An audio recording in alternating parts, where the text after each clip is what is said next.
Alors, en novembre 2021, les évêques ont voté l'audit qualité des cellules d'accueil et d'écoute qui sont dans tous les diocèses. Et donc, pour ce faire, il y a eu un appel d'offres auprès de différents cabinets d'audit et nous venons de recevoir le résultat de cet audit réalisé par un cabinet, le cabinet Eurogroupe. Les cellules d'écoute renferment des compétences particulières. Il y a des juristes, des psychologues, des médecins, milieux sociaux.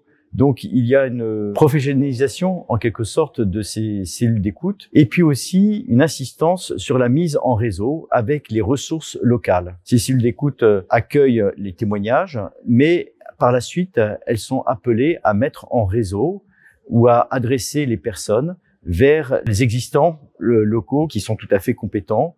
Et donc, du coup, ça peut être des réseaux de psychologues, d'aide aux personnes victimes, des réseaux médicaux, ou aussi l'accompagnement dans les démarches juridiques. Donc, il y a vraiment cette mise en réseau des ressources locales. Au sein des cellules d'écoute, nous sommes heureux de voir cette disponibilité des membres avec toutes leurs compétences et la variété des compétences mises en jeu. Ce rapport d'audit va donner lieu à un travail d'appropriation pour faire en sorte que les cellules puissent toujours mieux remplir leur mission.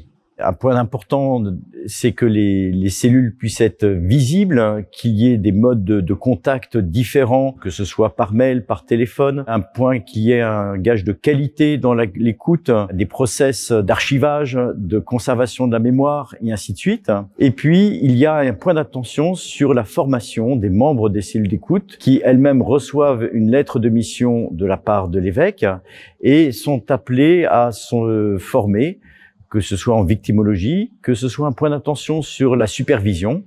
Et probablement, une piste sera de pouvoir travailler aussi au niveau de chaque province et de mutualiser les ressources disponibles. À l'occasion de ce travail d'audit, ont été auditionnés différents membres, tout d'abord des membres des cellules d'écoute, des évêques, et puis aussi des personnes victimes.